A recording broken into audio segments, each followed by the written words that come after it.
আপনাদেরকে স্বাগত জানাচ্ছি গোসারওয়ার ডেইলি ব্লগে। আজকে আপনাদের জন্য একটা সুসংবাদ নিয়ে এসেছি। ইসলামের অন্যতম প্রধান যে সাহাবী সাদ ইবনে আবি আক্কাস রাদিয়াল্লাহু আনহু, উনার কবরস্থান যেখানে চীনের গুয়াংজু শহরে, এখানে যাচ্ছি। এখান থেকে অনেক দূরে আমাদের মেট্রো, তারপর হাই স্পিড ট্রেন সব কিছু ব্যবহার করে কিন্তু আমাদের যেতে হবে। আমরা এখন চীনের মেট্রো স্টেশনে আছি।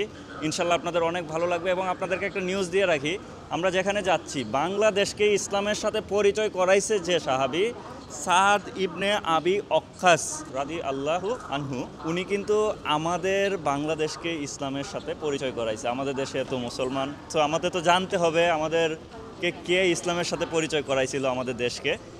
এই উদ্দেশ্যেই মূলত যাচ্ছি চীনের গুয়াংজু শহরে, শেনজেন শহর থেকে। সো সাথে থাকুন, ইনশাল্লাহ যেতে যেতে অনেক কিছুই দেখব। আশা করি ভিডিওটা আপনাদের অনেক ভালো লাগবে, ধৈর্য ধরে দেখুন। আমরা এখন হচ্ছে শেনজেন থেকে মেট্রো রেল থেকে কিন্তু আমরা বের হয়ে গেলাম। কিছুক্ষণ আগে মেট্রো রেলে ছিলাম, দেখেন কত লম্বা লাইন। এইখান থেকে বের হয়ে আমরা চলে যাব হাই স্পিড ট্রেনের উদ্দেশ্যে। আশা করি হাই স্পিড ট্রেনও দেখা হবে। আর ওইদিকে আমাদের মেইন উদ্দেশ্য হচ্ছে আমাদের যে ইসলামের যে পূর্বপুরুষ বা আমাদের ইসলামটা বাংলাদেশে কে প্রচার করছে, বা ওনার কবরটা গিয়ে আমরা একটু জিয়ারত করব। কারণ আমাদের পূর্বপুরুষ বা ইসলাম জিনিসটাই তো একটা ইমোশনাল বিষয়। আর এটা হচ্ছে চায়নাতে। আর চায়নাতে কিন্তু মানুষ ওই রকমভাবে ভিডিওগুলো করতে পারে না, বা জানি না ওই রকম ভিডিও নাই। তার জন্য আমি ভাবলাম যে আমাদের পূর্বপুরুষকে আপনাদের সামনে বা আমাদের বাঙালি জাতির সামনে আমাকে তুলে ধরতে হবে। এবং আমার সাথে আছে এই যে ফাহিম ভাই। আমাদের কিউআর কোড স্ক্যান করে এদিকে কিন্তু আমাদের যেতে হবে। এই যে, আর চীনে কিন্তু সব কিছুই টেকনোলজিক্যাল বিষয়। কিউআর কোড স্ক্যান করে আমাদের টাকা কেটে দিল, আমরা কিন্তু এখন এক্সিট হয়ে গেলাম, বের হয়ে গেলাম। এখানে দেখা যায় যে আবার খাবারের জন্য চাইনিজরা সুন্দর ব্যবস্থা রাখছে, বিভিন্ন রকম পিঠা টিটা বানাচ্ছে। যেতে যেতে এরকম অনেক কিছুই আপনাদেরকে দেখাবো, সাথে থাকুন ইনশাল্লাহ। আপনারা দেখে ভাবতে পারেন এটা চীনের কোনো এয়ারপোর্ট, বাট এটা কিন্তু এয়ারপোর্ট না, এটা হচ্ছে চীনের একটা ছোট রেল স্টেশন। আর এই স্টেশনগুলা এত অর্গানাইজড, এখানে রুলস, তারপর এখানে টেকনোলজি, যে জিনিসগুলা সাধারণ মানুষ খুব ইজিলি ইউজ করতে পারে। ছোটো 5 বছরের বাচ্চা থেকে একেবারে একজন বৃদ্ধ পর্যন্ত এই জায়গাগুলোতে একা একা চলতে পারবে। কোনো নিরাপত্তার ঘাটতি নাই, কোনো রকম সমস্যা হয় না, সব কিছুই খুব ইজি। আমাদের দেশে একটা রেল স্টেশন ইউজ করতে গেলে মানুষের প্রথমেই মাথায় আসে যে আমাদের মোবাইল ফোন চুরি হয়ে যাবে, আমাদের ব্যাগ চুরি হয়ে যাবে। এইরকম টেনশন নিয়ে একটা জাতি কখনোই উন্নতি করতে পারে না। আমাদের দেশের সরকারগুলা নিরাপত্তার দিকে খুবই উদাসীন। যে জিনিসগুলো এখানে মুড়ে মুড়ে রাস্তায় রাস্তার প্রত্যেক সাইডে সাইডে পুলিশ দাঁড়ানো আছে, এবং চিন্তাই হবে বা কোনো একটা জিনিস হারাবে, এই জিনিসটা এখানে কল্পনাও করা যায় না। হারাইলেও আপনি পেয়ে যাবেন। কিন্তু এই সিকিউরিটিগুলো যদি আমাদের দেশে ইমপ্রুভ না করা হয়, তাহলে আমাদের দেশে আসলে উন্নয়ন করা যাবে না, যতই আমরা বলি না কেন। আমি সব সময় আপনাদেরকে যেখানেই ভ্রমণ করি এই ছোট ছোট বিষয়গুলো আপনাদের সামনে তুলে ধরার চেষ্টা করি।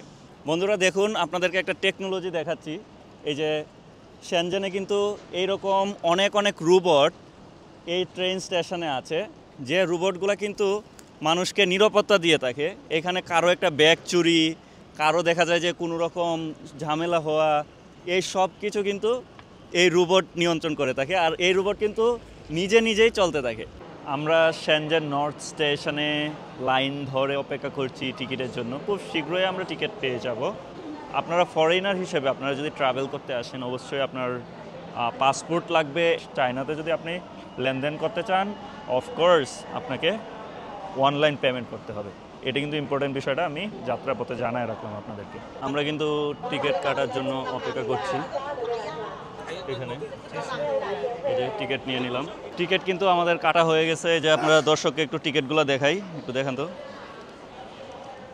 এই যে এই টিকিট দিয়েই কিন্তু আমরা গুয়াংজুতে আমাদের যে সাহাবি মুসলমান বা আমাদের বাংলাদেশে যে ইসলাম প্রচারকারী, প্রথম ইসলাম প্রচারকারী সাহাবিকে তার কবর জিয়ারত করার জন্য ইনশাল্লাহ চলে যাব। বন্ধুরা টিকিট কনফার্ম করলাম। রাতের 9টার সময় হচ্ছে যায় আমাদের ট্রেন, যাইতে লাগবে 30 মিনিট, বাট আমাদেরকে টিকিট না পাওয়ার কারণে ওয়েট করতে হচ্ছে প্রায় 3-4 ঘন্টা। এর ভিতরে ভাবলাম আপনাদেরকে একটু এডিট করে রাখতে হবে, কারণ আপনাদেরকে তো আবার প্রতিদিন আমাকে ভিডিও দিতে হয়, কারণ এটাই হচ্ছে আমার কমিটমেন্ট আপনাদের সাথে। আর এদিকে দেখুন সিকিউরিটি গার্ড, তারা হচ্ছে যে প্রতিনিয়তই এভাবে ঘুরতে থাকে, মানুষের যাতে কোনো রকম ক্ষতি না হয়, এটাই হচ্ছে তাদের মেইন থিং। আবার পরিষ্কার করার জন্য বিশেষ ধরনের গাড়ি ব্যবহার করা হয়। আমাদের দেশের সবচেয়ে বড় সমস্যাটা কি জানেন? আমাদের দেশে যে সরকারি ক্ষমতায় আসুক তারা এরকম একটা গাড়ি আনবে, এরকম গাড়ি কিন্তু এত বেশি টাকাও লাগে না। সিটি কর্পোরেশনের যারা মেয়র থাকে, ধান্দাবাজগুলা, একটা গাড়ি কিনবে, এটা শো আপ করে কোটি কোটি টাকা বিদেশে পাচার করে দিবে। মানে সাধারণ মানুষের যেভাবে বোকা বানানো যায়, আমার মানে খুব কষ্ট লাগে যখন এই জিনিসগুলো দেখি।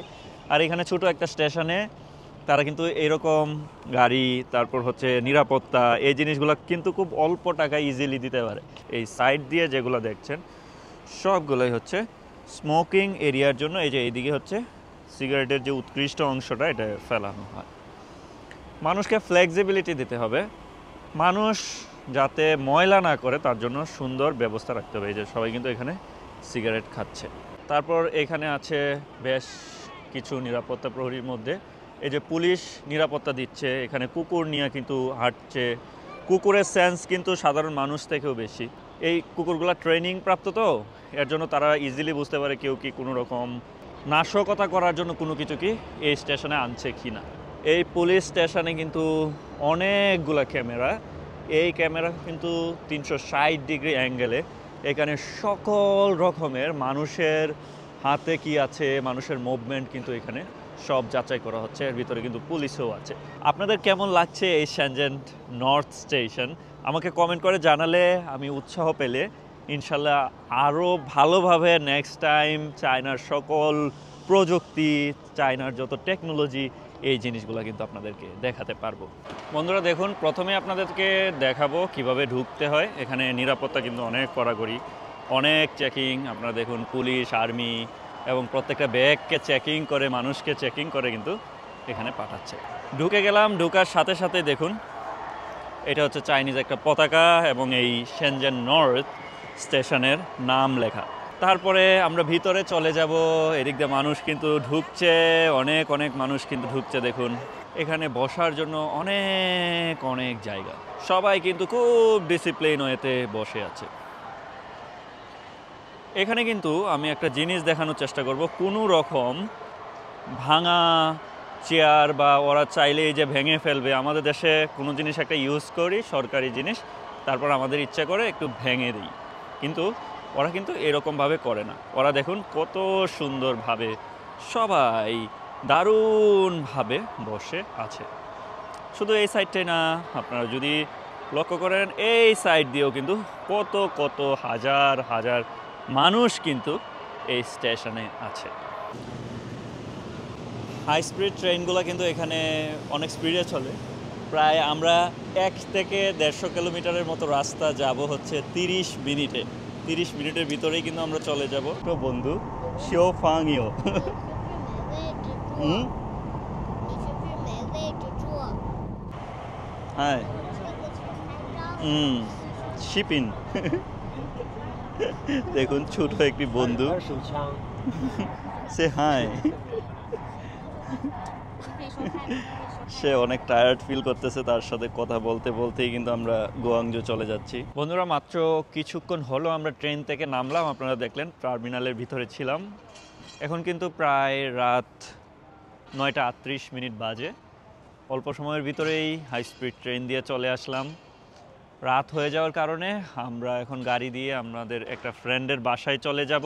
এখানে আমাদের বেশ কিছু ফ্রেন্ড আছে, ওর বাসায় থেকে কালকে ইনশাল্লাহ আমরা সাহাবীর কবরস্থানে গিয়ে আমরা মুনাজাত করব, জিয়ারত করব, ওনার জন্য দোয়া করব এবং আমাদের জন্য দোয়া করব।